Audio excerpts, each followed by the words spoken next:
You may ask which one's pink? Today it's me, brother. Today me, tomorrow you. Welcome back, everyone, to the channel. I hope that you're having a lovely day out there, a wonderful one, whether you're watching this at 9:48 in the morning somehow, because I'm recording that right now, but maybe you're watching at the exact same time, just on a different day, or you're watching late at night before you go to bed. Thank you so much for clicking on the video and being here. Today we are doing a full album listen and a reaction to Pink Floyd. It's been a while since we've listened to them. We're going to listen to their album, The Final Cut, released 1983. This is their 12th studio album we're going to be checking out. We're listening to this album because it was recommended by quite a few of you. Just to at least name a few: Hippo YNYR, Altair, Oh No One DIJ, John Mavrodis. And by the way, these are people that mentioned the album. Sometimes it's not everyone who recommended it, but I just had to, it's the only way I can do this. Christian Toth, FSM Dog, Frugal Severin, Alexander Dane, Maybe AK, The Garden Fix, Proper Jungman, Kyle Woolsey, Brad Smack, Bob Miser or Messer Raver, Elver Trini, Joe Prakutin, Nikolai Mikhail. Listen, I'm scrolling, and I see also 5 years ago, Brax 1982. So thank you guys so much for the recommendation. Like I said, it's been a while since we've listened to Pink Floyd, and I've had this album on my list of albums to get to for quite a while, and today is the day that we can check that one off the list. So I'm excited to dive into this one. Now, just before we dive in, just to get a little bit of background on the album, let me put you guys up here real quick. Like I said, this is their 12th studio album. It says it comprises unused material from the band's previous album, The Wall, of course, which we checked out as well, alongside new material recorded. It says it's the last Pink Floyd album to feature founding member Roger Waters, who left the band in 1985, and it's the only Pink Floyd album without Richard Wright, who had left the band under pressure from Waters after the Wall sessions. Now, I gotta tell you, that leaves me a little bit disappointed, because I think that Richard Wright, as I've mentioned through our album listens of their previous albums, is like such an underrated member of the band in what he brings to it, in the sound that he brings. I'm still excited to check it out, obviously, but like I really, really enjoy Wright's contributions. So that, you know, I'm going to miss him 100%. But I'm still excited to see what the band brings to the table. So let's just go ahead and dive straight on in. Of course, and as usual, you can support what I do on Patreon for as little as $2 a month. You do not have to, but there's, you know, extra videos there and stuff that aren't here on YouTube. Press the like button. You can share the video if you'd like. Listen, I don't want to keep this one going on too long. Listen, somehow my intros always go past where I want them to go. 3 minutes in, let's go ahead and begin with the first track, which is The Post-War Dream. We'll read more about the album and learn more about it as we go. I just wanted to get a little bit of basic context. Now that we have that, let's go ahead and dive into the song. And with some clear H2O today, no fancy drinks stirred up, just a little H2O. As always, my friends, this one is to you.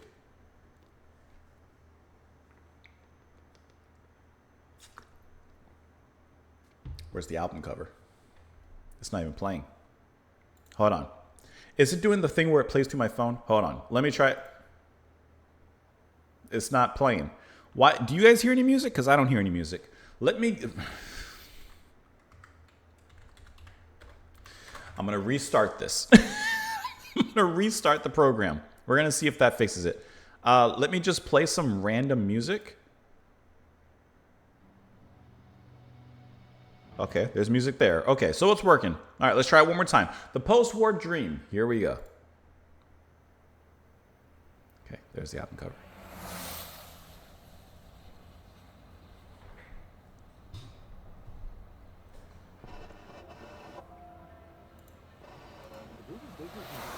Plans to build a nuclear fallout shelter at Peterborough in Cambridge. 3 High Court judges have cleared the way for target. It was announced today that the replacement for the Atlantic conveyor, the container ship lost in the Falklands conflict, will be built in Japan. A spokesman for Cuba Moving in, they say the third world countries like Bolivia, which produce the drug, are suffering from rising violence, economic damage, and fully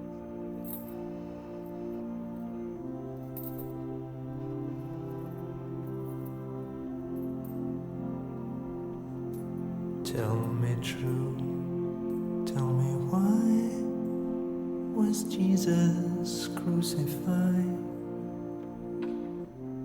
Was it for this that Daddy died? Was it you? Was it me?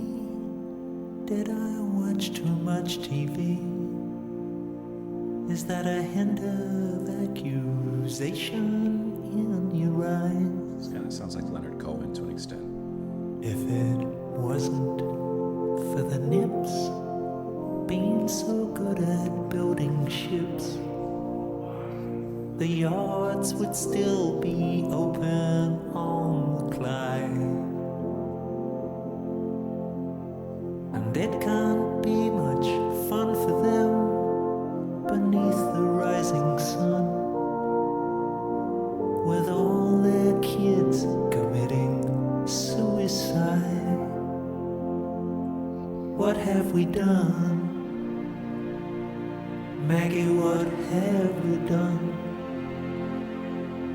What have we done to England? Should we shout? Should we scream? What happened to the postwar dream?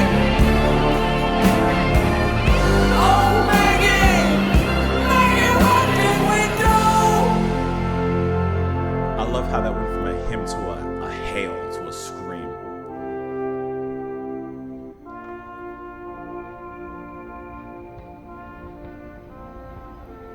Let me let this track lead into the next one, Your Possible Past, and then we'll go back and cover these two, because that was more of an introduction.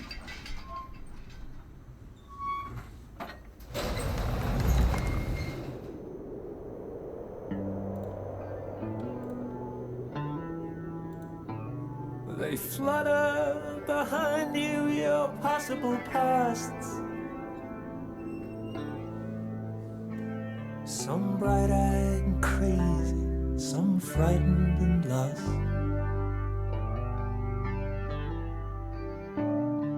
A warning to anyone still in command Snare like a gunshot. of their possible future to take care.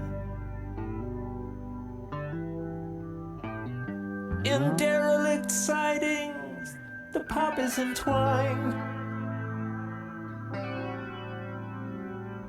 with cattle trucks lying in wait for the next time.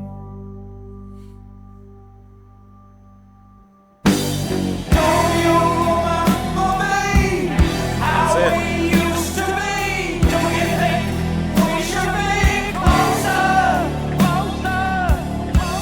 Like the echo.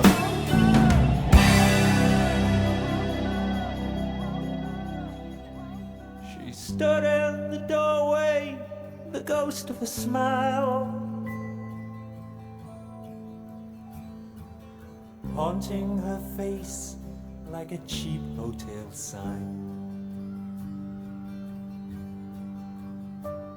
Her cold eyes imploring the men in their bags That's a little bit of organ that's not. for the gold in their bags or the knives in their backs. That's a good line. Stepping up boldly, one put out his hand. He said, I was just a child then. Now I'm only a man. I love how shocked he is.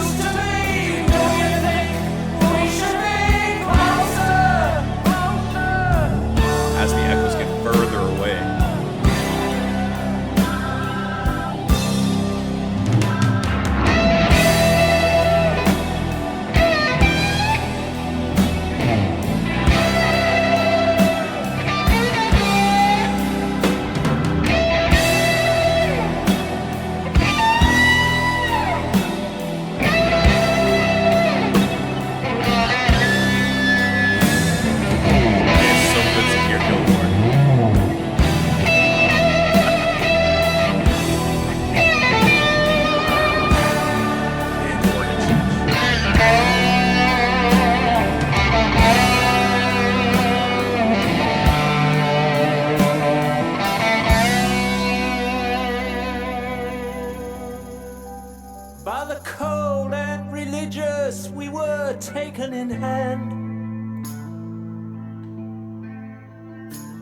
shown how to feel good and told to feel bad.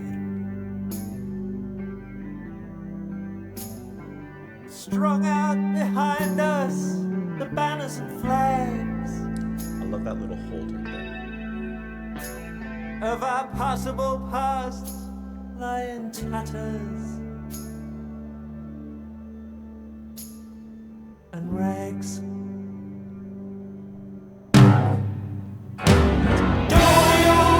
way that it's coming with that organ.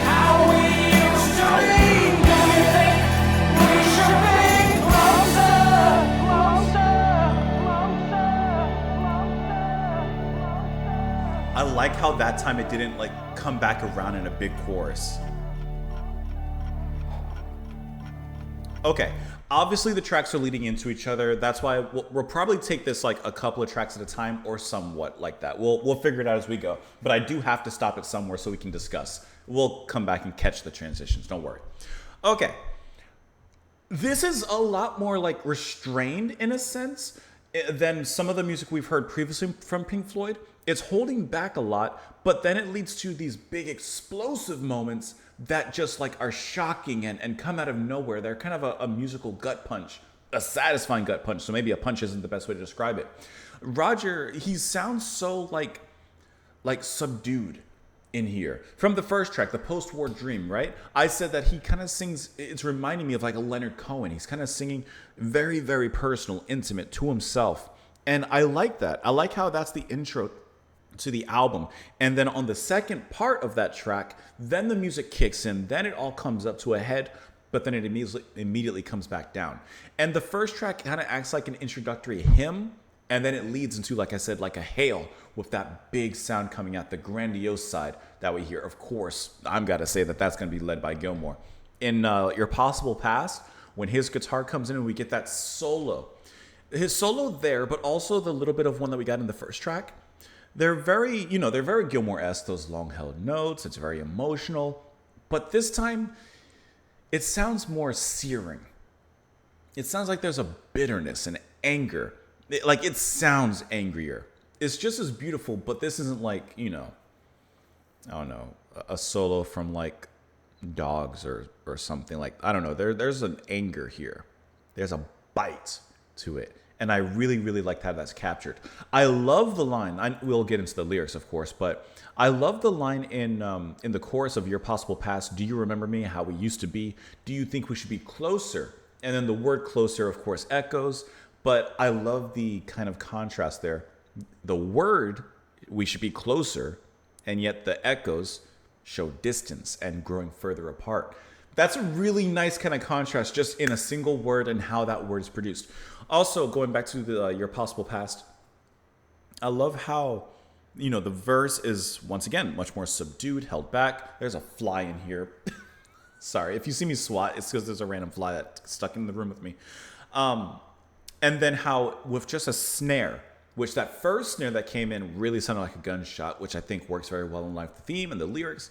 And it's a gunshot / snare out of nowhere with the organ coming in. Since Wright's not here, let's see who's playing organ. I'm not even looking at my computer. I'm looking at the fly. You're going to have Michael Kamen on. Well, I apologize. Michael Kamen's handling piano and harmonium, but you're going to have Andy Brown on Hammond organ here. Now, looking at some of Mr. Brown's, Bone. He's a member of Status Quo. Never heard of them. He played with Peter Frampton.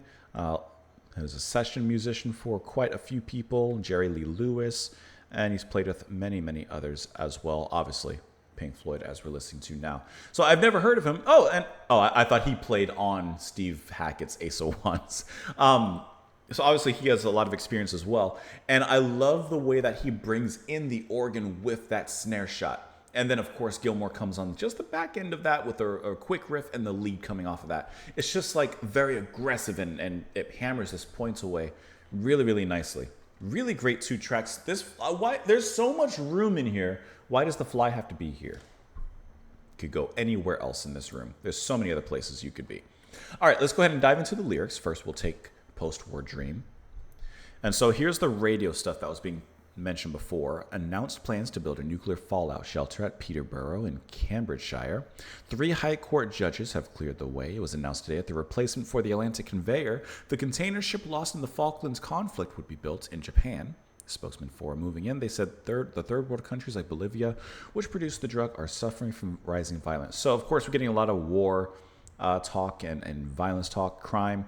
Tell me true, tell me why was Jesus crucified? I think that's a great first line to open up an album. If you want to talk about a strong first line, that's one of them.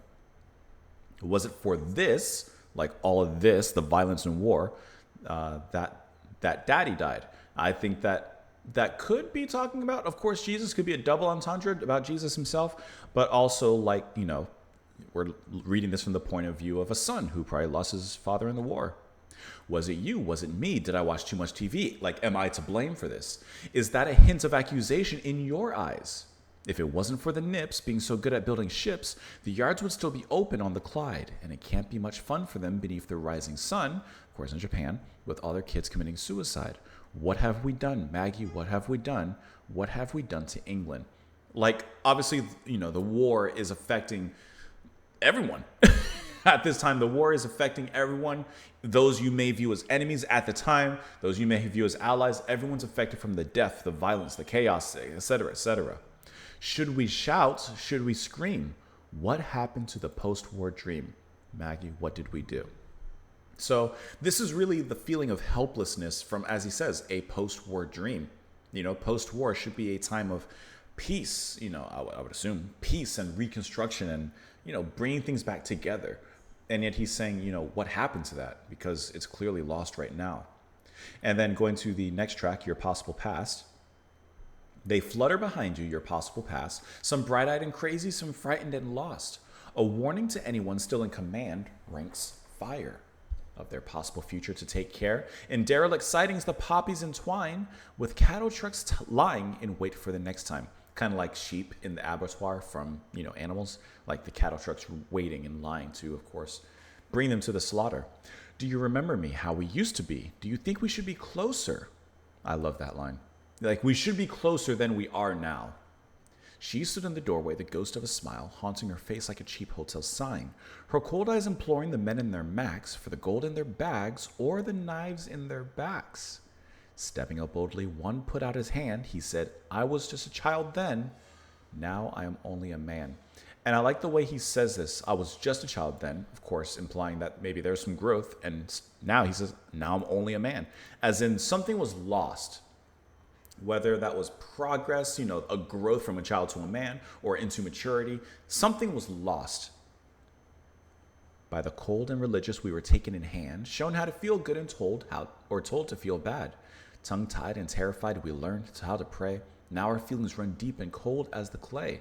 Strung out behind us, the banners and flags of our possible past lie in tatters and rags. I view like the possible past like, man, we could have had peace. Man, we could have really learned from our previous mistakes. We could have matured. We could have grown and progressed. But that possible past is gone. Now we are in just the cold present. As he says, behind us, the banners and flags, kind of once again going back to the war themes. And then saying, of course, we were shown how to feel good by religion and then told to feel bad. Nothing helped. Nothing worked. That's a great first 2 tracks. I do see that there's Wikipedia articles for like all of these. So let's just dive into a couple of these. We're going to be talking a lot, by the way, just letting you know ahead of time. Obviously, we heard, the sound effects there. The music itself begins quietly with harmonium, so that's where the harmonium comes in. And of course, Waters' hushed vocal. Let's see, during this particular section, Waters' vocal is shouted, definite contrast to the manner of singing previously. The melody of the first part bears a strong resemblance to John Preen's 71 song, Sam Stone, about a war veteran's tragic fate. That definitely makes sense then with the theme of this. And this says that they both share the same chord progression as well. Moving into Your Possible Past, it says the song was one of several considered for the band's best of album. I think that this was a really great song, especially those explosions and the way that final one didn't really lead to a satisfying conclusion. It was just leading into the next song. It says that this one was one of the ones that was a rewritten version of a song rejected for the wall, and originally used to be used in Spare Bricks, an early version of the final cut. I like that. Like, that's a good, like, secondary follow-up album name for The Wall Spare Bricks. David Gilmour objected to the use of these previously rejected tracks as he believed that they weren't good enough for release. Despite not appearing on The Wall, the lyrics of the chorus did appear in the film Pink Floyd The Wall. Okay. Yeah, Mason did a fantastic job coming in with the drums on this one. All right, let's go ahead and dive into the next two tracks, which is going to be One of the Few and then Hero's Return. I'm going to just back it up a little bit in Possible Past, and then we'll catch that transition here. Here we go. There's that time, that clock ticking away.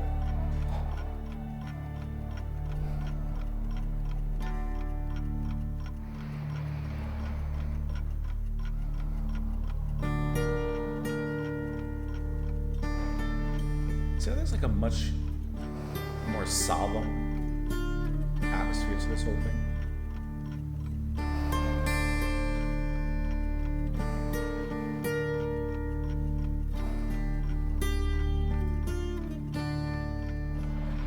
When you're one of the few to land on your feet, what do you do to make ends meet? Make 'em mad, make 'em sad, make 'em add 2 and 2, or make 'em me, or make 'em you. Make 'em do what you want them to. Make 'em laugh. This sounds like a PTSD Make 'em or cry. a strong reflection. Make 'em lay down and die. I like that.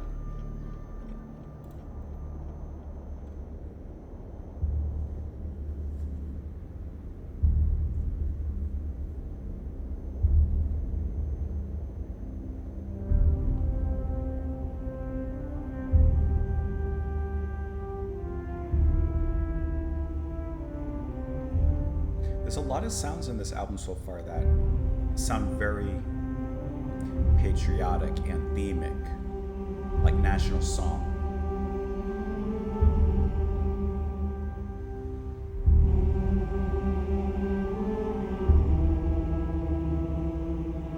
But not in an uplifting way, with a thought of regret.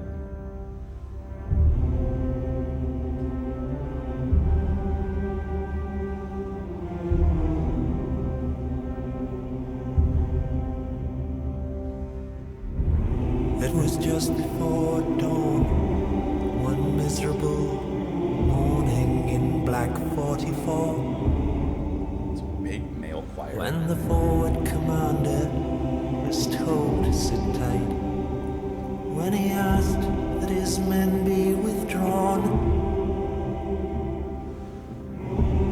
and the generals gave thanks as the other ranks held back the enemy tanks for a while, and the Anzio bridgehead was held for the price of a few hundred ordinary lives. The strong word. And kind old King George sent Mother a note when he heard that Father was gone. It was, I recall, in the form of a scroll with gold leaf and all. And I found it one day in a drawer of old photographs hidden away. And my eyes still grow damp to remember His Majesty signed with his own rubber stamp. It was dark all around, there was frost in the ground when the tigers broke free. And no one survived from the Royal Fusiliers Company C. I love how it's drawn to this outcry, this agony. They were all left behind, most of them dead.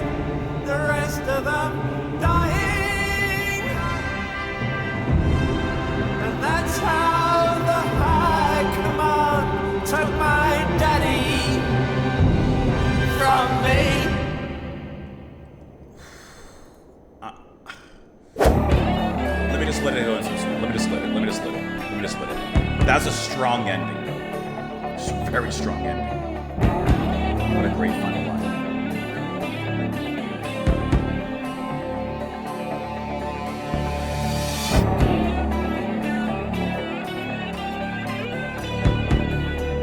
I like how Dylan was playing the guitar alongside of this. He just picked one on top of it.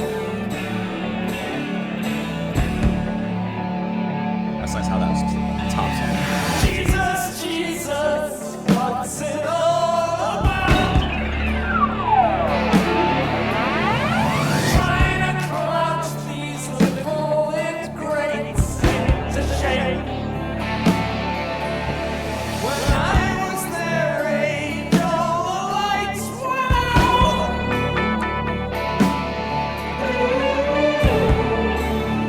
There was no time to whine and mope about. And even no positive flies over What a crest of the unique sound this album has.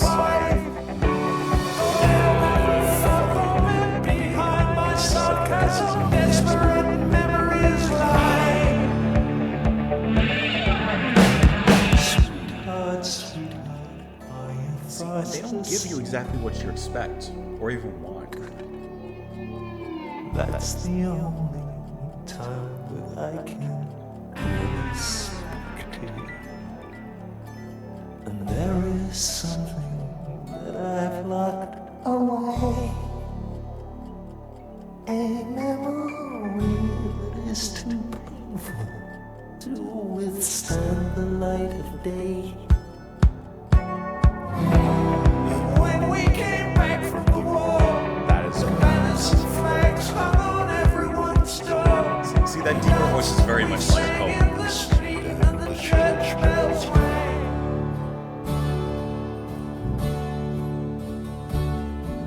But burning in my heart, the memory smolders on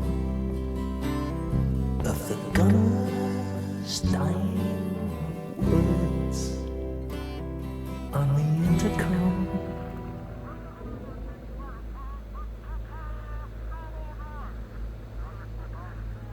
Okay, all right. I have to stop it somewhere. I wasn't planning to let those 3 tracks go, but I just had to let it go. Okay. This is a very heavy album. I feel like at this point, so far, this feels like Pink Floyd's heaviest album. Not necessarily musically, although an argument could definitely be made for that, but just tonally and thematically. There haven't really been, so far, any... Obviously, the music's beautiful. I don't mean it in a negative way. But those beautiful, satisfying, light-filled, explosive moments that are also positive and just beautiful rays of sunlight. This has been a down in the trenches, no pun intended, kind of album. Kind of very, very realistic. A realistic view of like war and a soldier and, you know, a father not returning home. I think that that is so cool how they've brought that into these musical ideas and brought it into this album and done it in such a way that it still sounds like Pink Floyd, but it definitely sounds like a tonal shift. I guess you could argue that the tonal shift for them began with The Wall, and this is kind of carrying on in that same line and in that same tradition. With one of the few, like it's a very solemn kind of personal track, the clock ticking. I don't know exactly what that represents besides time, obviously, like time ticking away as they've covered previously, but like it just kind of, it's a very personal song, like he's speaking to himself. Let me pull up the lyrics for that one really quick because it's very short. I'll bring you guys here. When you're one of the few to land on your feet, what do you do to make ends meet? Teach. Make him mad, make him sad, make him add 2 and 2. Make him me, make him you, make him do what you want them to. Make him laugh, make him cry, make him lay down and die. So he says teach, right? What do you do when you land on your feet? Which I kind of feel like this relates to The Hero's Return, the last song that we just listened to, in that like when you return from such a conflict and stressful environment is to say the least. When you return from war and you're one of the few that lands on your feet, what do you do? And he says teach. And teach him what? Make him mad, sad, add 2 and 2, make him me, make him you. Like, what do you do? What do you do? You do everything you can. And as we've listened to this, like I mentioned during the track, but the whole thing has this very nationalistic, anthemic, patriotic kind of feel, but not in a celebratory, uplifting way.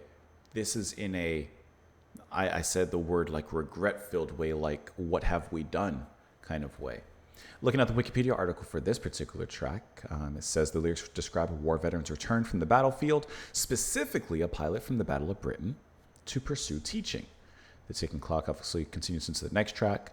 The lyrics "Make 'em laugh, make 'em cry" is reprised in another song. I think I just hit the fly. Sorry. The title, "One of the Few," is a reference to Winston Churchill's speech before the House of Commons, in which he stated, "Never was so much owed by so many to so few." That's a really nice line. And then let me go to the next track here. How did this fly get back up so quick? I'm sorry, he's going to be haunting me this whole time. "When the Tigers Broke Free." Okay, this was a very, very strong song. This one was very personal. The ending line is fantastic. "When it was just dawn, or just before dawn, one miserable morning in the Black 44, when the forward commander was told to sit tight when he asked that his men be withdrawn. And the generals gave thanks as the other ranks held back the enemy tanks for a while, and the Anzio bridgehead was held for the price of a few hundred ordinary lives." This word right here, ordinary, I feel like this is so important in the context of this line and, of course, in the album so far. Ordinary in what way? I view this in two ways. One, almost a demeaning, like they're just ordinary. It's just a few hundred. What's a few hundred in tens of thousands of lives being lost? Okay, so on one hand, you can look at it in a very separatist, kind of literal way of ordinary, but I think it's more like ordinary lives. People that were just living their day-to-day lives in general, like just doing their own thing, nothing special, nothing fancy, and yet they've been brought to a wartime and a war zone, and those ordinary lives have been lost. Not in a demeaning way, ordinary, just normal people, me, you, like just people living their lives. I'm sitting here, recording videos for YouTube and listening to music, got my fan going, just relaxing on a Saturday morning. And to be plucked out of that situation, normalcy, and thrown into something so horrifying as war. I think that's what it's more getting to. "And kind old King George sent mother a note when he heard that father was gone. It was, I recall, in the form of a scroll with a gold leaf and all. I found it one day in a drawer of old photographs hidden away, and my eyes still grow damp to remember His Majesty signed with his own rubber stamp." I like this line right here. Like, obviously, it's the letter that, father's not coming back home from war. And I love the line he says, "His Majesty signed with his own rubber stamp." He didn't sign with his own pen or like his own signature. He signed with his own rubber stamp. Like, he's just stamping away these hundreds of ordinary lives gone and lost. And I think it's just such, in that little moment, that little microcosm of a sentence in a verse, I think it's such a great piece of writing, like that irony, dark humor even. "It was dark all around, there was frost on the ground when the Tigers broke free, and no one survived from the Royal Fusiliers Company C. They were all left behind, most of them dead, the rest of them dying. And that's how the high command took my daddy from me." That's such a revealing line. We already knew that happened, of course, with the previous lines here. But the way that he says, "took my daddy from me," all of a sudden, I don't know what age our protagonist is, but like, I think of the protagonist as like an adult. And this line just kind of reiterates the innocence lost, reiterates, what was taken from him. That's such a strong line. Let me look at the Wikipedia article for this one. The Hero's Return. Not The Hero's Return. I want to look at, One of the Few. No, did I look at the wrong one? Oh, wait a second. Am I losing my mind? Why isn't the Tigers broke free here? Hold on. There must be something. There must be something I'm missing. Hold on. I passed something. Okay. Noted, numbers noted in parentheses below based on the original track list of CD numbering, which does not include When the Tigers... Oh, so I listened to an extra track that wasn't on the original release. Oh, because I'm not paying attention. I'm just listening to the album. Are there any other songs on this that I have? Well, we're going to listen to what I got, which I think includes everything. Okay, that's why I was confused. I'm like, where's... Okay, well, here's the Wikipedia article then. I got it. All right, it describes, written by Roger Waters, it describes the death of his, okay. That's why it's so personal. It's about his father specifically, who died, Eric Fletcher Waters, during the Battle of Anzio. Now it's coming together. The song was originally titled Anzio 1994. It was written at the same time as The Wall, hence its copyright date. It was rejected by the other members of the band on the grounds it was too personal. It was subsequently recorded and released on a 7-inch single. All right, the song sets up the story premise for the Wall movie, setting over footage recreating the British contribution to Operation Shingle, where American and British troops land on the beaches near Anzio, with the goal of liberating Rome from German control. As Waters tells it, the forward commander had asked to withdraw his forces from a German Tiger tank, but the generals refused, and the generals gave thanks as the other ranks held them back. Of course, which they inflicted heavy losses upon them, including the loss of Eric Waters, his father. Oh. So that makes a lot of sense, not only with how personal the album has been, the nationalistic kind of feel of it all, but also with kind of the darkness of it. So did Roger Waters pretty much write this album himself then? Is that what it is?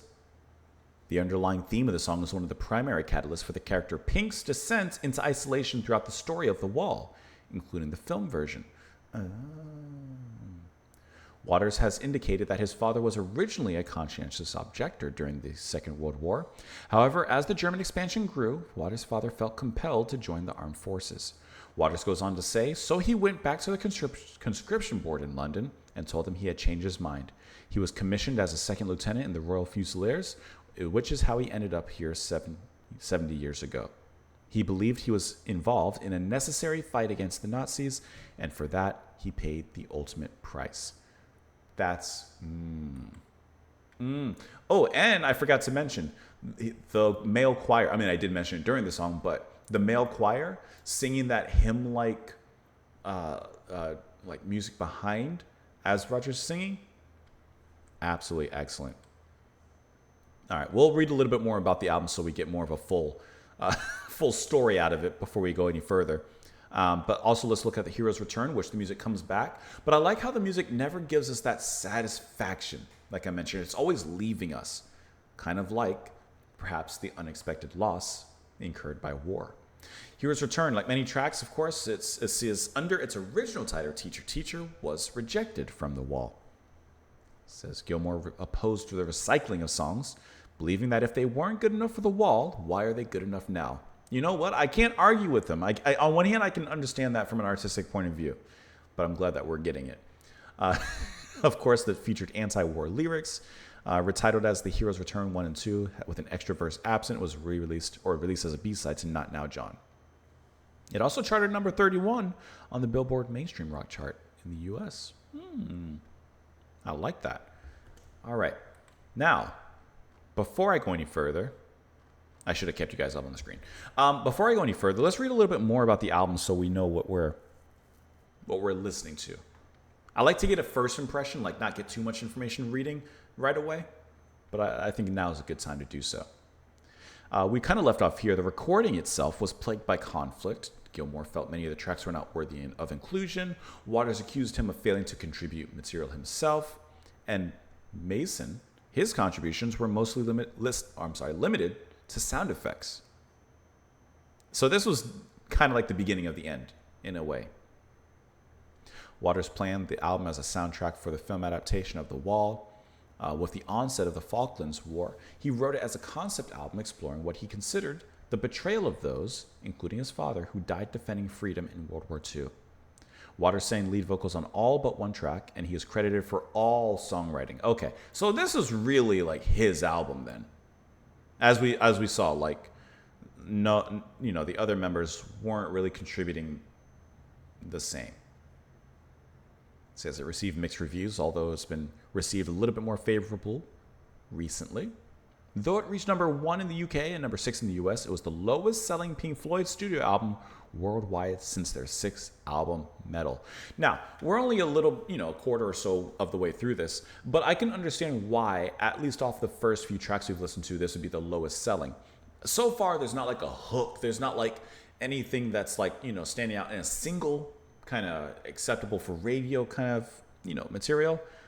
But so far, album-wise, it's really good. It's really intense as well. I like that. All right, so let's read a little bit more just about this. We read about, Waters changing direction and writing more new material here. It says, Eric Waters died during the Second World War when Roger was 5 months old. Okay, so there's the age, at least, that we got from the previous track there. The final cut was how, with the introduction of the welfare state, we felt we were moving forward into something resembling a liberal country where we would all look after one another. But I'd seen all that chiseled away, and I'd seen the return of an almost Dickensian, hopefully I said that correctly, society under Margaret Thatcher. My voice just cracked. I felt then, as now, that the British government should have pursued diplomatic avenues, rather than steaming in the moment that task force arrived in the South Atlantic. And so obviously there's a lot more there. Gilmore, he says he disliked Waters' politicizing, and the new creative direction prompted arguments.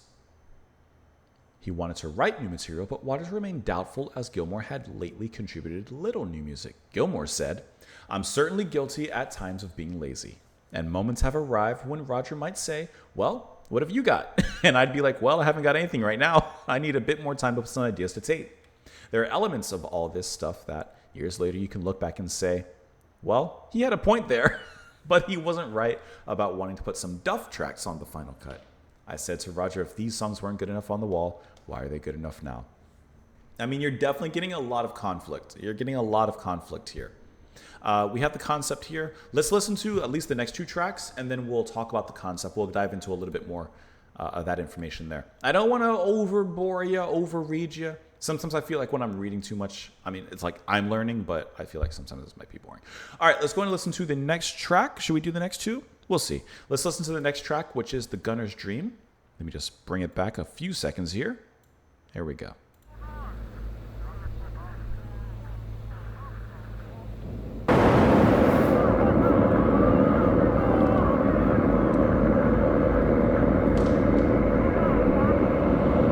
Definitely an attack of some sort happening.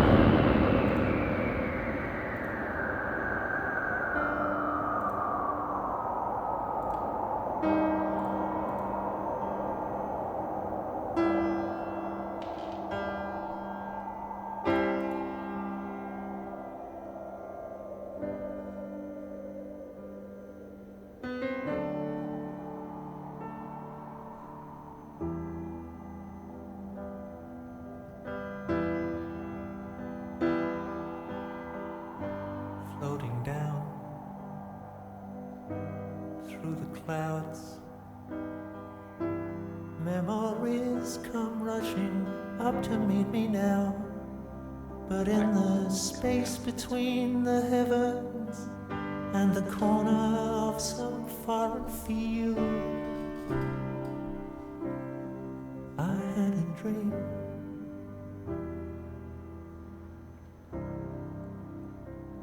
I had a dream. Goodbye, Max. Goodbye, Ma. After the service, when you're walking slowly to the car, and the silver in her hair shines in the cold November air, you hear the tolling bell and touch the silk in your lapel. That's a touching song. As the teardrops rise to meet the comfort of the band,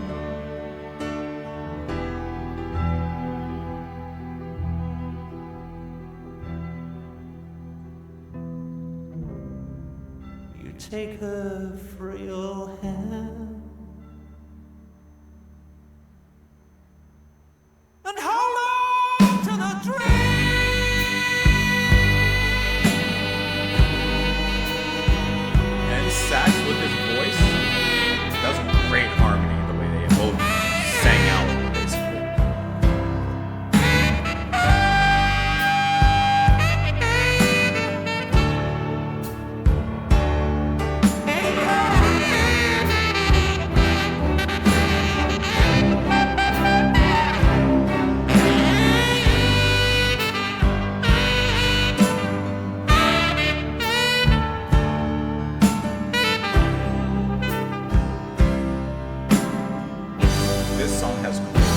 love the lyrics.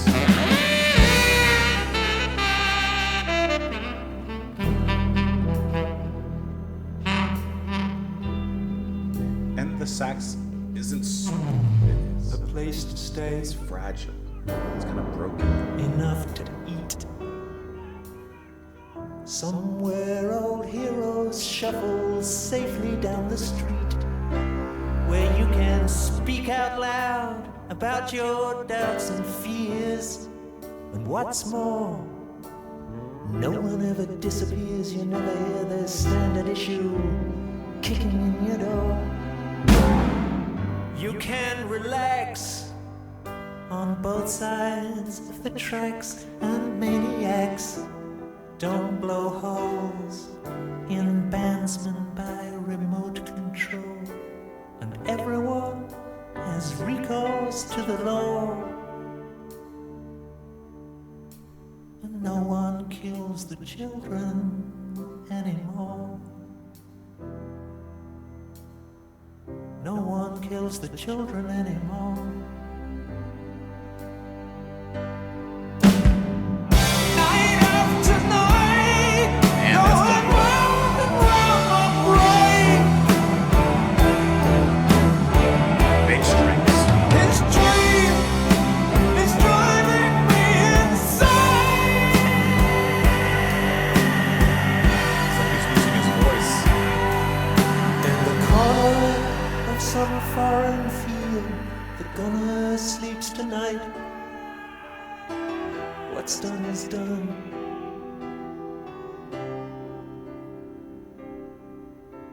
We cannot just write off his final scene. Take heed of the dream.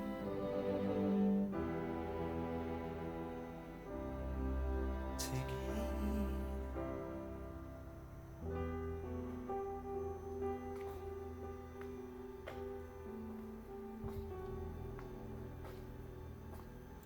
Okay, I want to stop this one. I need to talk about this one. I think that this one has so far the strongest lyrics out of everything. I love this. I love Roger singing. Of course, it seems that on this album, he's going to be really going between quiet, personal, subdued into just outcries of pain and anguish. Makes sense with the theme, right? Cool. The sax solo coming right out at the same time that he outcries, writing in line before before the sax solo takes off and performs it. So wonderful writing. Great songwriting. And the sax isn't playing in some smooth way. This isn't, anything like that. The sax is playing with rough tone, with edge, with tension, with bite. And let's find out who's playing on this one. It's, once again, pained. Just as with the lyrics. On this particular track, you're going to have Raphael Ravenscroft. Man, what a great name. What a great name. Raphael Ravenscroft. He's known mostly for playing on Jerry Rafferty's Baker Street, but of course, obviously, he's playing here as well. Looking at some of his other work, he's played with Mike Oldfield, Robert Plant, Hazen O'Connor, and many, many others. Really, really fantastic way that he was playing there. Like I said, very much capturing the anguish and the torment that's tormenting this gunner, or really this paratrooper, basically. Because this song, I love all that, but I want to talk about the lyrics. Let's dive into this. I should have kept you up here. Floating down through the clouds, memories come rushing up to meet me now. I love the visual. As he's floating down, he's having these memories come up rushing in him. But in the space between the heavens and the corner of some foreign field, I had a dream. He actually has two dreams, which technically he says because he repeats, I had a dream twice. He has two dreams. One, kind of a sad, of course, somber dream of what the future may hold, but then also a second dream, one that's a little bit more reassuring, perhaps a little bit idyllic. He's hoping for something out of this. His first dream, goodbye Max, goodbye Ma. After the service, when you're walking slowly to the car and the silver in her hair shines in the cold November air, you hear the tolling bell, and you kind of hear a little chime back there as well during the song. Then touch the silk in your lapel, and as the teardrops rise to meet the comfort of the band, you take her frail hand and hold onto the dream. So this line right here, as the teardrops rise to meet the comfort of the band, very reminiscent of him coming down and the memories coming up. So there's a nice use once again of that up and down motion. Obviously, the lyrics themselves are extremely sad. You know, as he's floating down, he basically has resigned himself to death. He really already knows he's going to die. And he's just thinking about the future. You know, he's already thinking about his funeral and how people are going to react and be there. It's very, very sad. But at the same time, he still says his last line, hold on to the dream. And that's when the saxophone rips, right? Extremely powerful moment. And what is that dream that he mentions? This is the dream right here. A place to stay, enough to eat, somewhere old heroes shuffle safely down the street, where you can speak out loud in your doubts and fears, and what's more, no one ever disappears. Like, he's hoping that, you know, that not only does his death, his sacrifice make a difference in the future, but just in general, he hopes that things get better in the future. You never hear their standard issue kicking in your door. You can relax on both sides of the tracks. Like, you don't have to worry about being on the other side of the tracks. You can relax on both. Maniacs don't blow holes in bandsmen by remote control. And everyone has recourse to the law. And this one he repeats twice. And no one kills the children anymore. And no one kills the children anymore. Obviously placing a strong importance on that. Night after night, going round and round my brain, his dream is driving me insane. I just love that so much. Like, these two dreams that happen here, and still the hope is never gone. In the corner of some foreign field, the gunner sleeps tonight. What's done is done. We cannot just write off his final scene. Take heed of the dream, take heed. This is like Waters directly now writing to us with some editor's notes within this score. Within this scene, he says, you know, don't write off that dream that this gunner had. What's done is done. Yes, the past is the past, but we can't write that off. We have to learn from the mistakes of the past. We have to take heed, as he says. Says, once again, it was one of the songs considered for the best of album. Telling us the thoughts of an airman gunner as he falls to his death during a raid. It is one of 4 songs included in the Final Cut EP. In his lyrics, Waters references real-life events, including the then very recent Hyde Park and Regent's Park bombings, and takes the refrain, some corner of a foreign field, from the poem, The Soldier. Fantastic track. Can I tell you one thing I'm kind of missing? I want to hear more from Mason. He's getting some good little fills here. I love the big snare shots, but I'd be remiss if I didn't say I miss some. I want some Mason. I miss right. I want some Mason now. All right. I had to talk about this song because it was just, I felt a very powerful song that warranted like me stopping there and kind of honing in on it for a moment. But let's go ahead and finish this side of the album with the final track here, which is going to be Paranoid Eyes. Give me a moment. I know that scared some of you. I'm sorry. I was just going to get to the ending of Gunner's Dream and let it lead in there. Here we go.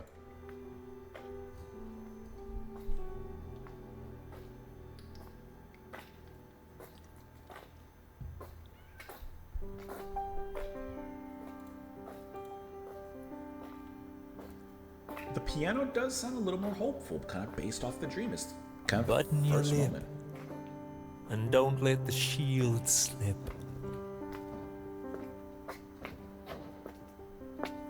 Take a fresh grip on your bulletproof mask. And if they try to break down your disguise with their questions,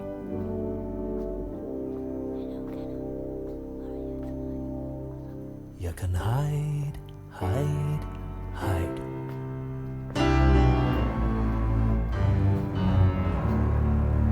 Big drum from the strings. Behind paranoid eyes.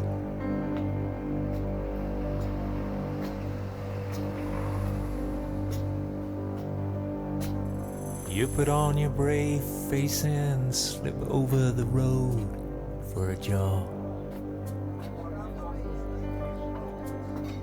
Fixing your grin as you casually lean on the bar. Laughing too loud at the rest of the world with the boys in the crowd. You can hide, hide, hide. Tell you what, free packs, pay for fun.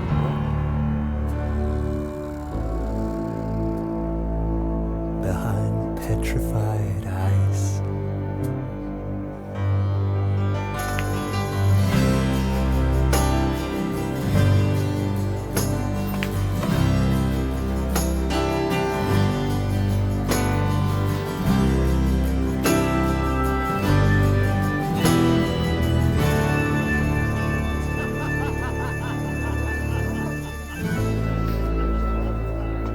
I like how we've walked with this particular soldier in, the aftermath of the war.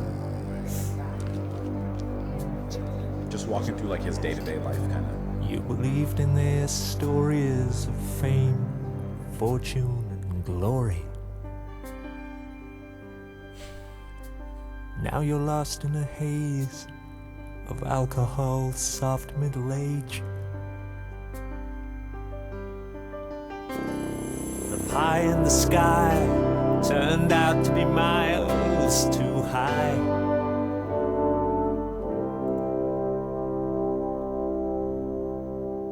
And you hide, hide, hide.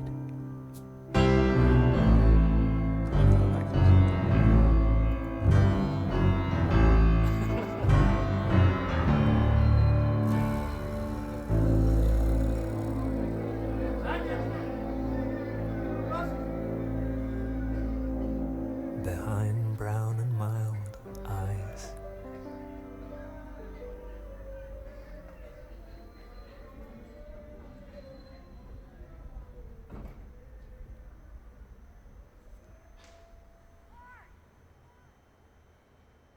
Someone got angry at the end. This track is definitely a somber conclusion to this side of the album with, kind of progressing and carrying on the story we've gotten so far. This is after Hero's Return, and this is just walking quite literally in the shoes and next to a soldier who's, back from the war and stuff. And I love one particular line in here where he says, you believed in their stories of fame, fortune, and glory. You heard the little horn, like glory, right? And now you're lost in a haze of alcohol, soft middle age. It's a strong word, but like the propaganda, the dreams of like war, being a soldier, hoorah, like that. You're like, yes, I want to do that. And then, of course, you get to war and the things that happen, the atrocities, things that go on, the psychological effects, et cetera, et cetera. And he says, now you're lost in a haze of alcohol, soft middle age, And I just think that that's such a powerful line in the music. The song, once again, it's just a very solemn one. It's I love how it's piano driven. I love that moments of, as Rogers gets to like the last line, the piano picks up in a very dramatic chorus, and then it kind of reluctantly goes back to what it was doing before. This one, there's not a ton musically going on. It just kind of, softly ends this side of the album, like I said, on a very somber, realistic kind of note. Let's look at some of the info on it. Button your lip and don't let the shield slip. Take a fresh grip on your bulletproof mask. And if they try to break down your disguise with their questions, it says, hello, Kenna, how are you tonight? You can hide, hide, hide. Now, I don't know exactly what's going on because we literally in the beginning walk with the soldier. He, of course, walks into this bar.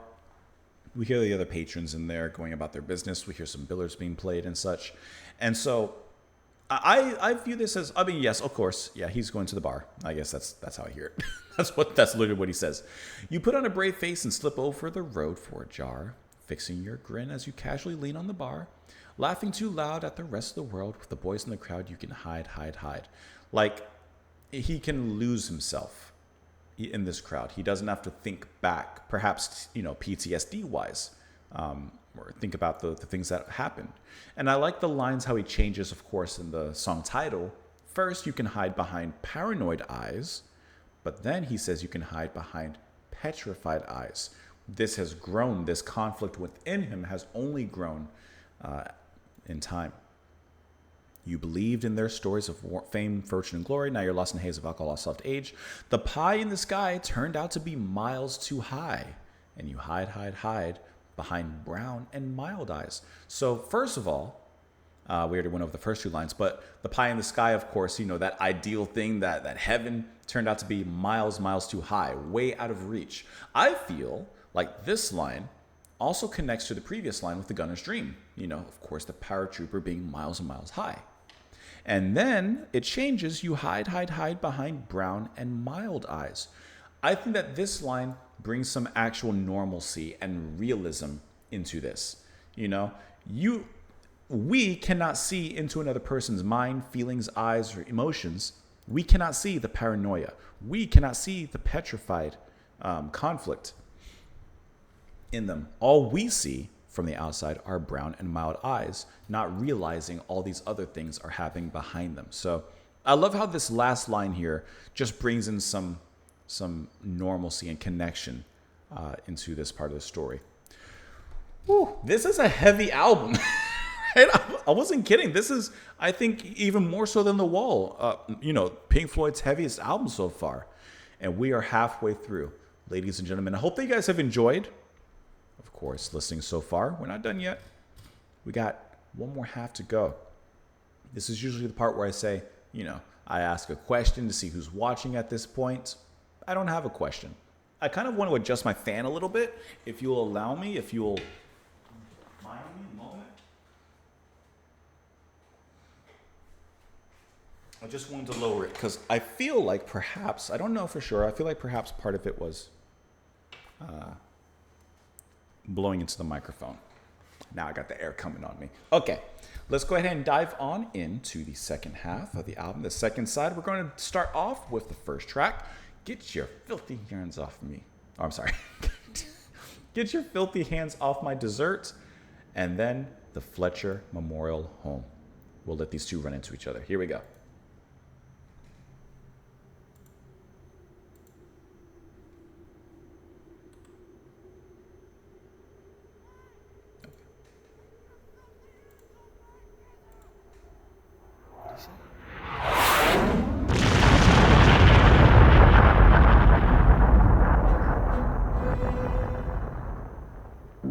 Explosive way to open.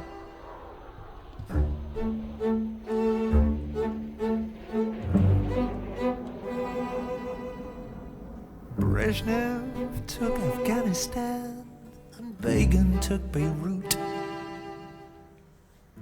Galtieri took the Union Jack, and Maggie over lunch one day took a cruiser with all hands, apparently to make him give it back.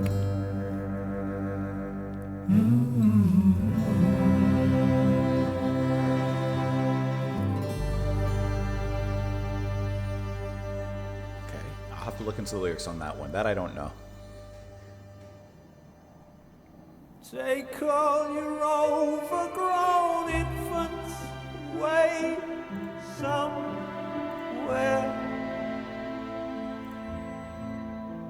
and build them a home, a little place of their own, the Fletcher Memorial Home for Incurable Tyrants and Kings.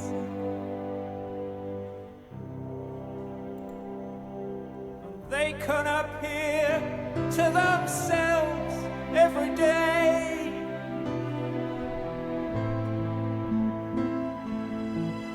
On closed circuit TV to make sure they're still real.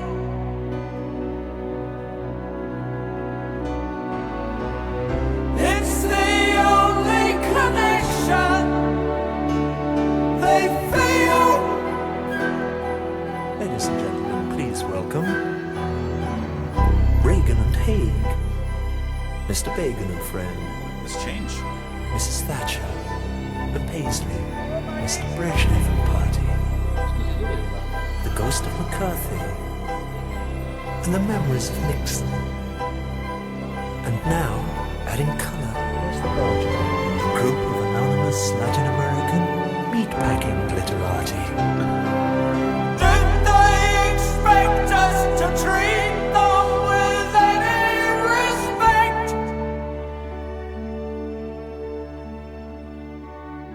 We can polish their medals and sharpen their smiles and abuse them themselves playing games for a while.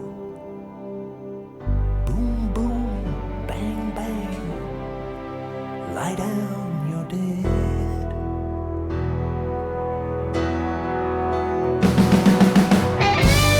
There you are. There you are.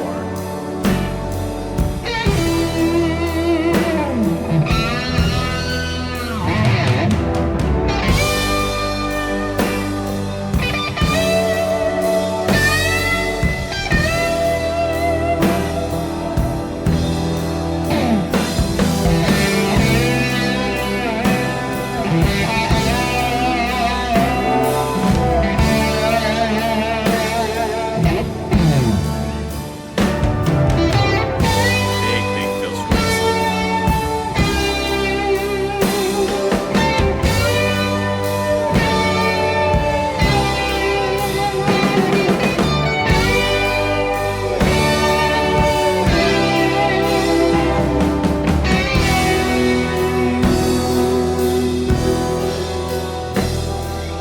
Safe in the permanent gaze of a cold glass eye.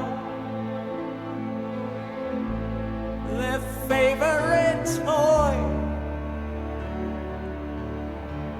There'll be good girls and boys in the Fletcher Memorial Home for Colonial Wasters of life and limb. He said that with a little spice. Is everyone in?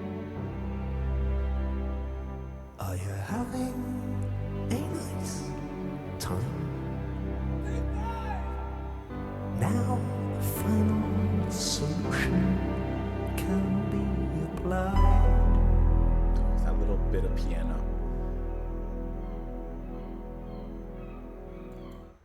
Okay, a lot to unpack. First of all, I thought those bird sounds were like outside. I should have guessed that these two tracks relate to each other with "Get Your Filthy Hands Off My Dessert" and then "A Memorial Home." Like, I should have guessed that.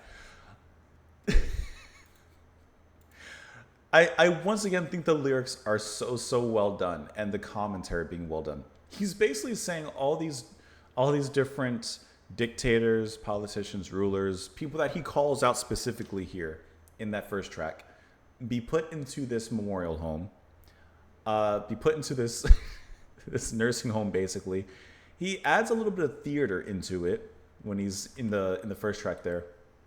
I'm trying to pull up the lyrics here really quick. I just got it. Sometimes on Genius, the lyric thing like messes up. Like I can't press back when I'm trying to go back. All right, let me get over here. So first of all, he mentions Brezhnev took Afghanistan, Begin took Beirut, Galtieri took the Union Jack, and Maggie took over lunch one day. Took a cruiser with all hands, apparently to make him give it back. Of course, it kind of changes, I believe, into the whole memorial thing, the Fletcher Memorial Home. Now, I don't know any of these people, but I'm imagining that these are all going to be different politicians, rulers, dictators, etc. Let's give it a click. A reference to the 1979 Soviet deployment in that country. Incidentally, the U.S. backing of the Soviets' opponents would bring a certain Osama bin Laden to prominence. Begin to Beirut. The references to, depending on where you're from, either called the First Lebanon War or the invasion, Israel's invasion of southern Lebanon. And then Galtieri. In 1982, President Leopoldo Galtieri, then at a low point in the polls, invaded the nearby Falkland Islands, which were ruled by the UK, though Argentina had long felt they had a claim. And then Maggie. Who's Maggie? The cruiser referred to as the ARA General Belgrano. It was sunk in 1982 by the British submarine HMS Conqueror as part of the escalating Falklands War, spearheaded by British PM Margaret Maggie Thatcher. Okay, I didn't know that's who Maggie was referencing.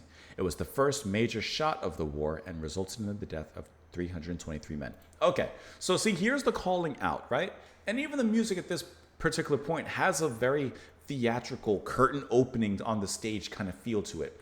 Before it leads into, of course, see what I mean about the back thing, into the Fletcher Memorial Home, where these theatrics are now played for these people, who he says, as it mentions here, it's a home for incurable tyrants and kings.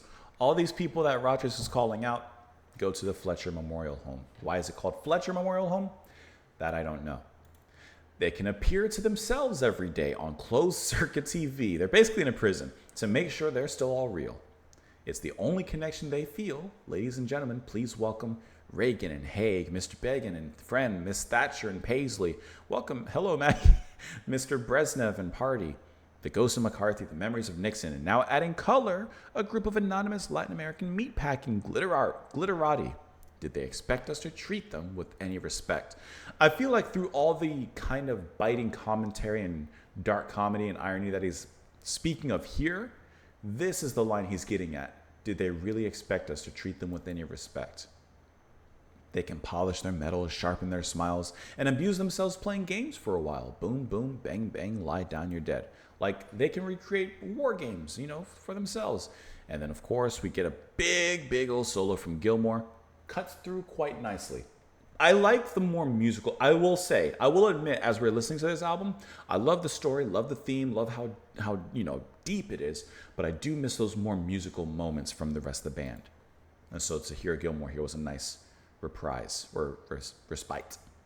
Safe in the permanent gaze of a cold glass eye, their favorite toy, they'll be good girls and boys in the Fletcher Memorial, home for colonial wasters. And when he says wasters, he spits that out. Of life and limb. Is everyone in? Are you having a good time? Now the final solution can be applied. You know what he's saying there, the final solution, just like the Nazis and what they were doing. Now he's saying, now that they're all rounded up in one place, well, the final solution. You lose! Good day, sir! It's the closest soundboard I could think of. Looking at the Wikipedia for this one, it says... Of course, the song is about Waters' frustration with the leadership of the world since World War II, mentioning many by name. It labels all the world leaders as overgrown infants and incurable tyrants. Let's see. Of course, he suggests in the end he gather all tyrants together and applying a final solution to them. Fletcher, in the name of the song, is an honor and remembrance of his father. I don't know why I didn't remember that. I remember the Eric. I don't remember the Waters. Okay.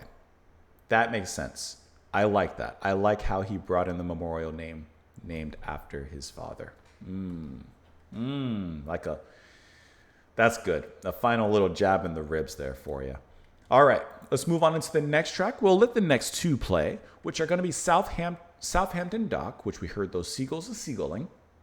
And we'll let it lead into the title track, which is going to be the final cut. Here we go. They disembarked in 45, and no one spoke and no one smiled. There were too many spaces in the line, and gathered at the cenotaph, all agreed with hand on heart to sheathe the sacrificial knives. But now she stands upon Southampton Dock with her handkerchief and her summer frock, clings to her wet body in the rain. In quiet Big foghorn. desperation, knuckles white upon the slippery reins, she bravely waves the boys goodbye again. Who's singing back there?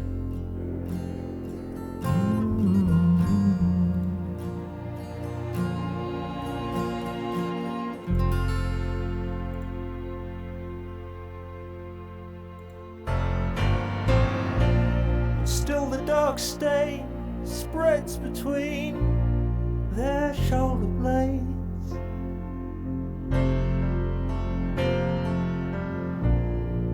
A mute reminder of the poppy fields and graves. When the fight was over, we spent what they had made. In the bottom of our hearts, we felt the final cut. Now we get the title. Okay. Let's let it go. Through the fish-eyed lens of tear-stained eyes, I can barely define the shape of this moment in time. And far from flying high in clear blue skies, I'm spiraling down to the hole in the ground where I hide. If you negotiate the minefield in the pride and beat the dogs and cheat the code, Nice reference, nice callback. I'll take it. and if you make it past the shotguns in the hall, dial the combination, open the priest hole, and if I'm in Like that tension. I like that tension that was built right here, there, and that shot goes there's in. a kid who had a big hallucination, making love to girls in magazines. He wonders if you're sleeping with your newfound faith. Could anybody love him? Or is it just a crazy dream? Voices in the back just softening his voice, comforting everything. This track, this moment feels like that little bit of light. And if I show you my dark side, will you still hold me tonight? Clock coming back. And if I open my heart to you, show you my weak side, what would you do? Would you sell your story to Rolling Stone? Still can't trust him. Still can't trust him. Would you take the children away and leave me alone and smile in reassurance as you whisper down the phone?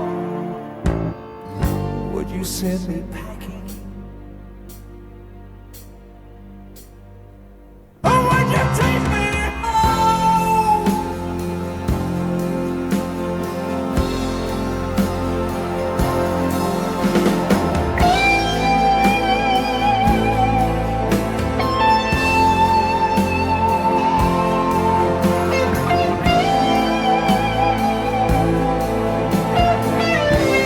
This solo sounds like wanting to open up, but not quite. But trying to.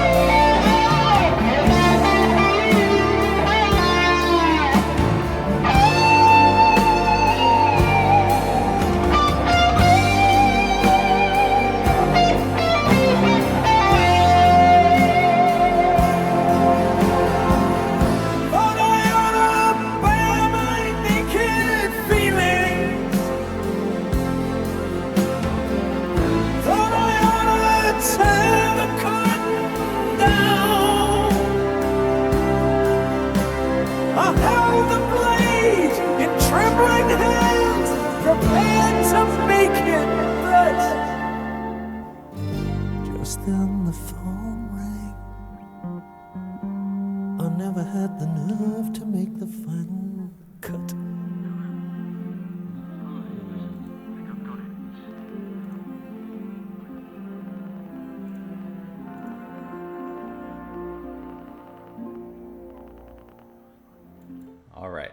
All right. The final cut, the title track. I always say if it's the title track, you got to live up to its name. You have to live up to the namesake of the album, of the complete body of work. And I think that this track does that. We get a classic big old Gilmore solo. I feel like the music definitely feels a lot more open. This is kind of getting towards that more hopeful aspect that was briefly hinted previously in the album. Even though, like I said, we've been definitely in the trenches of this one, right? This feels like the realization musically of the Gunner's dream, that second one, right? This feels hopeful. And in the music, he's asking, like he's basically wanting to, of course, be in a relationship with someone. And he says, if I open up to you, are you going to like still be with me? Are you going to comfort me? Can I open and be vulnerable to you? Or as he says, are you going to sell my story to the Rolling Stone? Are you going to take the kids away? And it's that scared idea, right? He even mentioned previously, the paranoid eyes. This is part of what he's paranoid of, opening up and being vulnerable. The petrifiedness, finding himself being still, unable to move, unable to take action. I think that's just really, really well realized in this particular track. Roger's singing, of course, comes up a little bit more. Oh, I shouldn't say a little bit more. A lot more. From what we heard before was quiet, muted, subdued into big explosions. Here, it's generally a little bit more explosive, generally a little bit more active and excited. And I do feel like, this is basically him breaking through that wall, or attempting to break through that wall. And I wouldn't be surprised if this track was one of those ones that was supposed to be on the wall, because I could see the lyrics, or at least the theme, kind of getting into that. And then Southampton Dock is a nice little track. I guess compared to this, Southampton Dock is like, it's nice. The piano, some orchestration. Yeah, it's a nice little thing. But Final Cut is kind of where it's at, when you're listening to this. Let's dive into some of the lyrics here. Let me get back to Southampton. Okay. They disembarked in 45 and no one spoke and no one smiled. There were too many spaces in the line gathered at the cenotaph. All agreed with hand on heart to sheathe the sacrificial knives. But now she stands upon Southampton Dock with her handkerchief and her summer frock clings to her wet body in the rain in quiet desperation. Knuckles white upon the slippery rails, she bravely waves the boys goodbye again. And still the dark stain spreads between their shoulder blades, a mute reminder of the poppy fields and graves. And when the fight was over, we spent what they had made, but in the bottom of our hearts, we felt the final cut. Now, I'll not lie, I have no idea what this is talking about. Because at first I thought it was, a bunch of leaders coming together for peace, sheathing their sacrificial knives.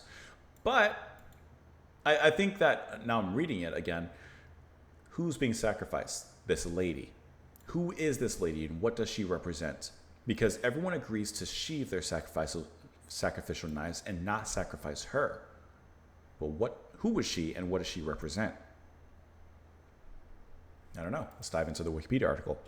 It says, in World War II, many soldiers departed from Southampton to fight against the Germans. In the 80s, Southampton was once again used as a departure base, this time for the Falklands War. The song describes a woman who bravely waves the soldiers goodbye again. That makes sense. It includes a snippet from the track It's Never Too Late. It's Never Too Late was reworked, incorporated into this track. Roger performs this song. Okay, that's cool, but I want to know the meaning. Guess I could click these, huh? I could click on these. This invokes the same place we saw the return of soldiers from World War II. We see the exit of soldiers heading to the Falklands. She can either imply Great Britain or the mothers, wives, sisters that saw their fathers, husbands, brothers off to fight. Okay, that makes sense. But what about the dark stain? Reference to the back album cover, the idea that the soldiers' citizens were being stabbed in the back. Oh, he did mention that previously with the knives in their back. Okay. Because the government, who had promised this post-war dream, was leading them in a new war. Okay. Now I get that. That line did confuse me. I was like, what's between their shoulder blades? The knife in the back. I got you. Get me to the final cut. And of course, that final cut was like, to me, the final cut, the last straw that he mentions there at the last line. Through the fish-eyed lens of tear-stained eyes, I can barely define the shape of this moment in time. And far from flying high in clear blue skies, I'm spiraling down to the hole in the ground where I hide. If you negotiate the minefield in the drive and beat the dogs and cheat the cold electronic eyes, And if you make it past the shotguns in the hall, dial the combination, open the priest hole, and if I'm in, I'll tell you what's behind the wall. Of course, has to be a reference to the previous track. And then there's gunshot. Okay, so the soldier post-war is clearly retreating, isolated, hiding. He says he's spiraling, and he says in getting to him, you got to negotiate a minefield, beat the dogs, cheat the cold electronic eyes, make it past the shotguns in the hall. In a sense, maybe not literally, but he's really retreated so far into himself that he is intensely guarded, as mentioned by the lyrics here. There's a kid who had a big hallucination making love to girls in magazines. He wonders if you're sleeping with your newfound faith. Could anybody love him, or is it just a crazy dream? We're getting into like deep psychology. This is him retreating into himself. But once you get past all these defenses, this is who's actually in him. This kid, and he wonders, could anybody love him? And then we get to that. If I show you my dark side, will you still hold me? If I open my heart to you and show you my weak side, what would you do? He wants to open himself up. Would you sell your story to Rolling Stone? Would you take the children away, leave me alone? And smile in reassurance as you whisper down the phone that betrayal. Would you send me packing, or would you take me home? And of course, like I said, we get the guitar solo from Gilmore. Thought I ought to bear my naked feelings. Thought I ought to tear the curtain down the wall. I held the blade in trembling hands, prepared to make it, but just then the phone rang. I never had the nerve to make the final cut. This is, to me, of course, him thinking of offing himself, basically. And I love how, I love how we spiral with him. Not only in this track, but, of course, through the album itself. Now, here we get the literal meaning of the final cut in the album and, in this particular track. But also, in Southampton, let me go back there really quick, get the context. When the fight was over, we spent what they had made, but in the bottom of our hearts, we felt the final cut. It's once again betrayal. This is referencing that final cut from the government, the politics that are leading these people to go to war once again when they were promised peace. So that was the final cut. In this sense, the final cut is made. In the final cut isn't made. And then, of course, he says the phone rang and we hear, hello, listen, I think I'm going insane. Okay, listen, it's a... And then, there's laughter going on at the end. So is this our character calling? Can't be, because the phone rang. So someone calls the character, perhaps a fellow soldier. I don't know. Let's keep on moving on to the next track here, which is going to be Not Now, John. Is it John that called? Let's find out.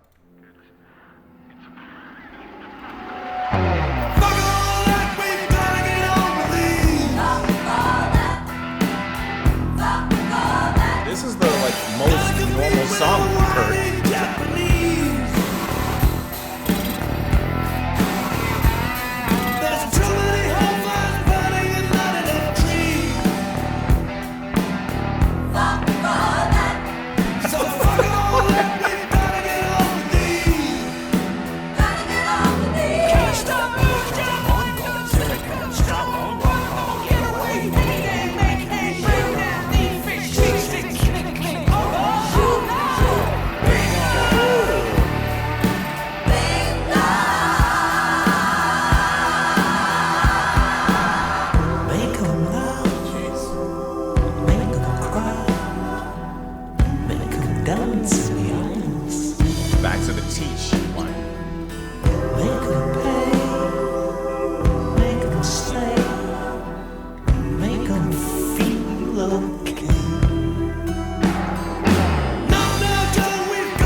reusable shoes.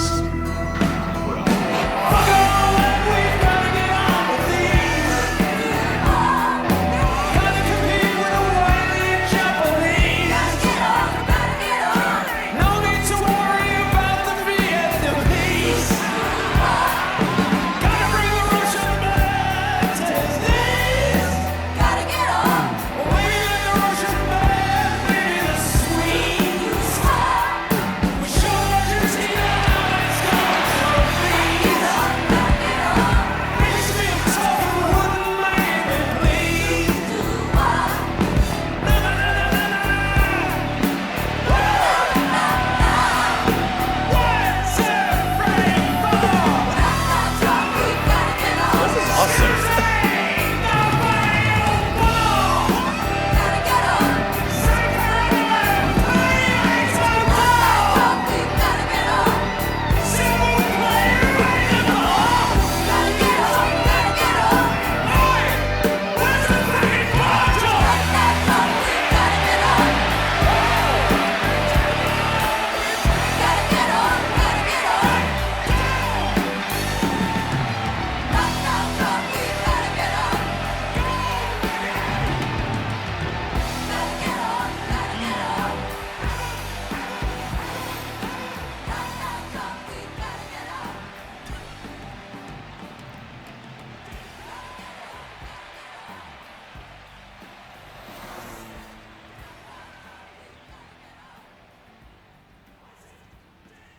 You can call me a simpleton. You can call me whatever you want, but the album needs more songs like this. It's trying to make a point. I know. The album needs a few more songs like this, which are just straight bangers. Just incredible all around. This is the best song on the album. This is my favorite song on the album, I should say. This is my favorite song on the album so far, and we only got one more to go. Singing, love it. The rock atmosphere, love it. The everything. the background vocalists and what they're singing, how they're singing. Watch your profanity. It's incredible.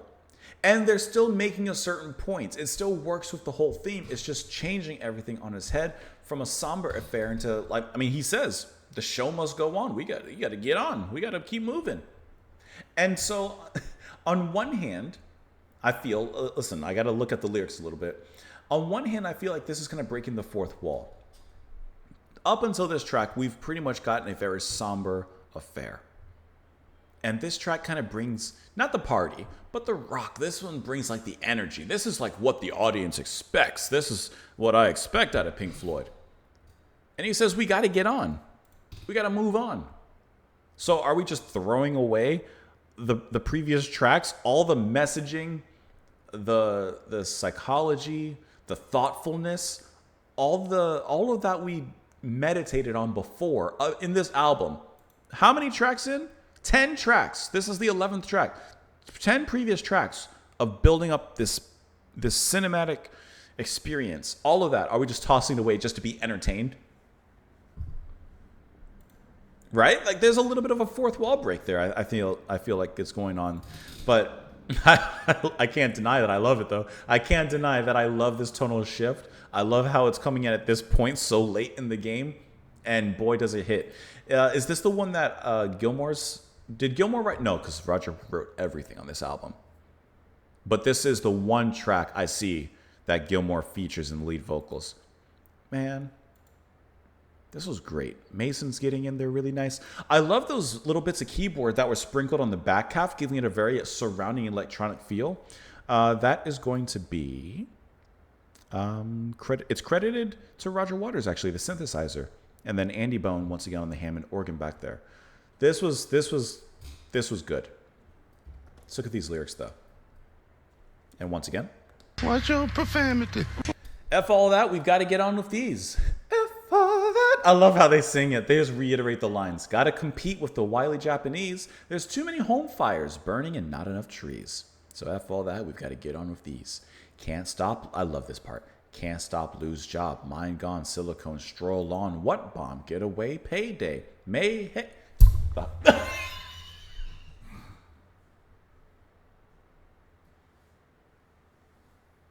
I'm so sorry. I'm so sorry.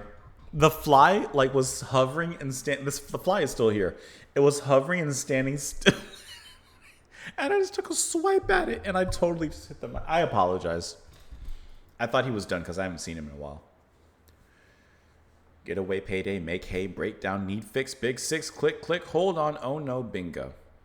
So this is the trying to move on with life, although there's a lot of other big things happening, but you need to move on. There's a lot of stuff happening in the news right now. At the same time, you got to take care of the day-to-day affairs. And this is a callback to the previous track where he was mentioning, what am I going to do when I come back? Teach. Make them laugh, make them cry, make them dance in the aisles, make them pay, make them stay, make them feel okay. Not now, John. We've got to get on with the film show. Got to get on. Hollywood waits at the end of the rainbow. I love how he holds that. Who cares what it's about as long as the kids go? So not now, John. We've got to get on with the show. Got to get on. I've got to get on with this. I don't know what it is, but it fits on here like, come at the end of the shift. We'll go and get pissed, but not now, John. I've got to get on with this. So I feel like this is a conversation continuing what we heard in the previous track where, he's about to off himself and John calls and he's like telling him all these things. But this is our character saying, not now, John. I've got to get on with the final show or the film show. His final cut, which is also a double entendre of a final cut of a film. This is how his scene ends, just like in The Gunner's Dream at the end when he was mentioning not letting this be his final scene. There's a lot of connections that are being brought in. Really, once again, I really do admire the writing of this all. If I'm correct. Hold on, John. I think there's something good on. I used to read books, but could be the news or some other abuse. Could be reusable shows.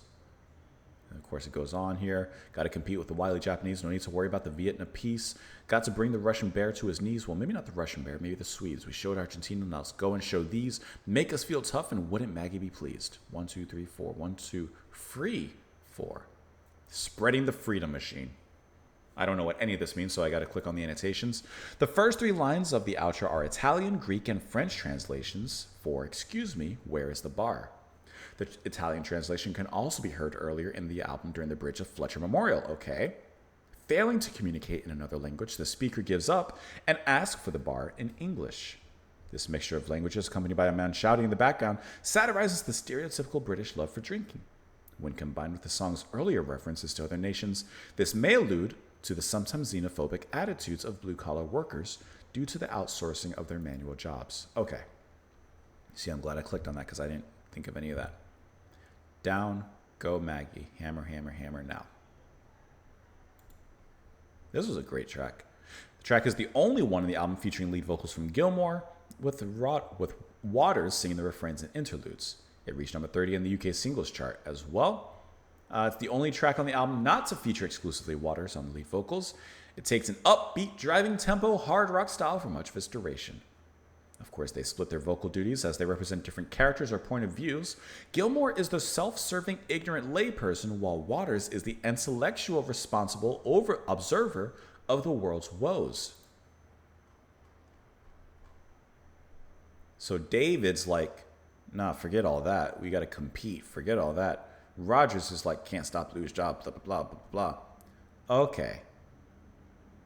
Gilmore, not now, John. We got to get on. Waters, hold on, John. I think there's something good on. He's, okay, I see that now. I see. Not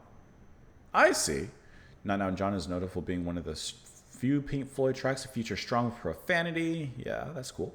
Despite the specific references in other songs on the album to public figures of the time, John of the title does not refer to any particular person named John. Okay, it's a British colloquial usage of a placeholder name closely associated with blue-collar workers, where John can be employed informally in the same way as mate, pal, or buddy. All right.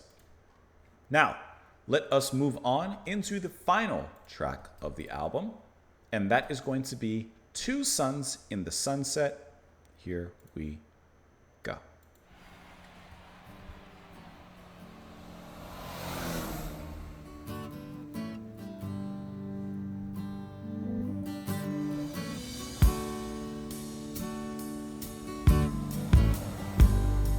feels sunsetty. This definitely feels like the sunset of the album.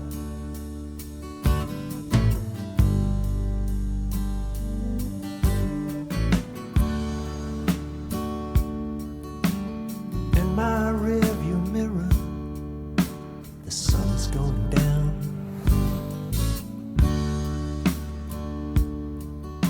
Sinking behind bridges in the road.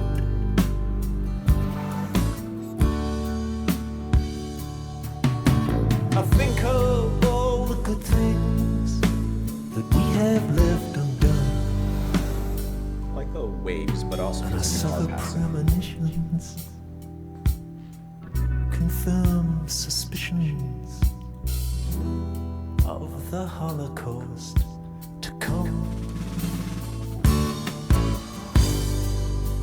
A strong line, but it still feels so like chill.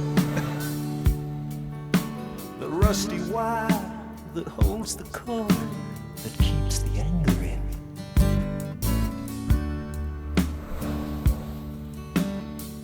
Gives way, and suddenly it's day again.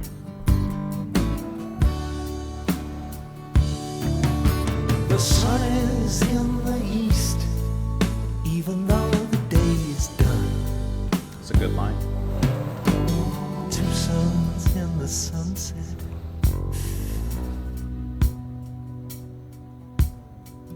Could be the human race is right.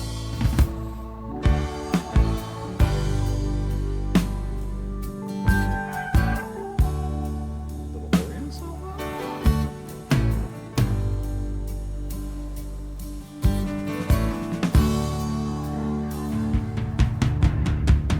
Like the moment when the brakes lock and you slide towards the big truck. You stretch the frozen moments with your fear, and you'll never hear their voices, and you'll never see their faces. You have no That's a nice change. Powerful.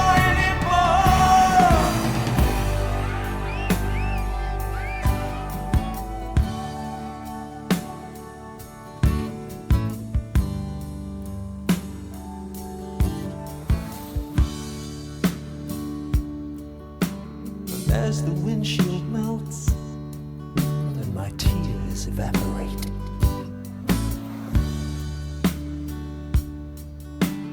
leaving only charcoal to defend.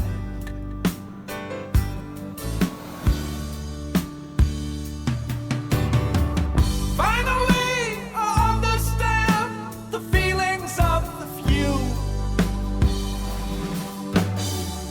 Ashes and diamonds, foe and friend.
Ladies and gentlemen, the final cut, Pink Floyd, has been made, and it ends on on a bad note. This is the bad ending for sure. So I love how, like a sun in the sunset, it's relaxed. It feels almost tropical. The sound of the driving, it's comforting. The guitar just mellowly passing along, and singing is very, very subdued once again. Very relaxed. But it shouldn't be relaxed with what happens. And now, two suns in the sunset. I didn't really think about it at all. It makes sense what happens. Yeah. Someone's blown up a bomb. Incredible ending to such an album like this. And I like how it went from global big issues such as war into the after effects of war and the post-war dream, and from the grandiose and the global to the personal and the human, like the one-to-one. I really like how the album explored that. I think this track kind of brings it all together. Here, let me just dive into the lyrics because I want to talk about all this at the same time. Once again, I love the use of the organ in there, a beautiful sax to send us off in the end here. In my rearview mirror, the sun is going down, sinking behind bridges in the road, and I think of all the good things that we have left undone, and I suffer premonitions, confirm suspicions of the Holocaust to come. So I like how it starts off positive, like, I think things are going to be all right. And then immediately, those suspicions that he has are confirmed, the Holocaust to come. The rusty wire that holds the cork that keeps the anger in gives way, and suddenly it's day again. Like, the tensions of war, the tensions of this catastrophe, global catastrophe, was held together by nothing more than a rusty wire. The sun is in the east, even though the day is done. Two suns in the sunset. Could the human race, or it could be the human race, is run. Not one, not it's done. Like the moment when the brakes lock and you slide towards the big truck, you stretch the frozen moments with your fear, and you'll never hear their voices, daddy, daddy. You'll never see their faces. You'll have no recourse to the law anymore. In just an instant, in just a blip, it's all over. You'll never hear it. You'll never see it coming. It's like the ending of Sopranos. And the windshield melts, and I guess there's nothing with a fly to hit, and my tears evaporate, leaving only charcoal to defend. Finally, I understand the feelings of the few, ashes and diamonds, foe and friend. We are all equal in the end. This is a fantastic ending line. I know that the sound clip is technically the ending. This is a fantastic ending sung line. Ashes and diamonds, the dead and the living, and those up high and those down low, we're all equal in the end. When this kind of disaster hits, we're all the same. And then you have the little sound clip. We get a little fallout here. And now the weather. Tomorrow will be cloudy with a chance of scattered showers spreading from the east. Yeah, definitely from the east, just like that second sun. With an expected high of 4,000 degrees Celsius. That's it. That's it. It says that this track was never performed live by the band. However, Waters, as a solo artist, has premiered the song himself. Says the closing track of this album and Waters' final chronological contribution to the band before leaving. So this was his last track pretty much for the album, or I'm sorry, for his career with Pink Floyd. This was just a very, very incredible track. Session drummer Andy Newmark plays drums on this one, as Mason felt unable to perform its complex time signature changes. That's actually really surprising to me. I didn't even think about I didn't think that this would be too complex for him. Not, as a mark against him. But hey, sounds good to me, though. All right, so with this album, easily my favorite track is Not Now, John. That's very easily to be said. And I would even say that this track, the final track, are my two favorites. I just feel like they really merged together the theme and, actually listening to it as music and an enjoyable experience. I do think that the lyrics and the writing are also probably the strongest aspect. I think they are the strongest aspect as there's so much the focus of the album. And I really, really love the way that Waters writes. I do think that this is, in a sense, a very weak Pink Floyd album, though, because, you don't get a lot of contributions from the other members. I'm missing Wright. I love what he brings. I just think that all of them working together could have really brought this up to a completely different degree. I just wanted to briefly read a little bit. I just saw this. Hold on. Tension soon emerged about the recording process. While Waters and Gilmore initially worked together, playing the game Donkey Kong in their spare time, they eventually chose to work separately. Andy Jackson, the engineer, worked with Waters on vocals, Guthrie with Gilmore on guitars. They would occasionally meet and discuss the work that had been completed. While this method was not in itself unusual, Gilmore began to feel strained, sometimes barely maintaining his composure. Kamen felt too pressured. Waters had never been a confident vocalist, and on one occasion, Waters noticed him writing on a notepad. Losing his temper, he demanded to know what Kamen was writing, only to see that he was writing, "I must not F sheep," repeatedly. Waters said a lot of aggravation came through in the vocal performance, which, looking back, really was quite tortured.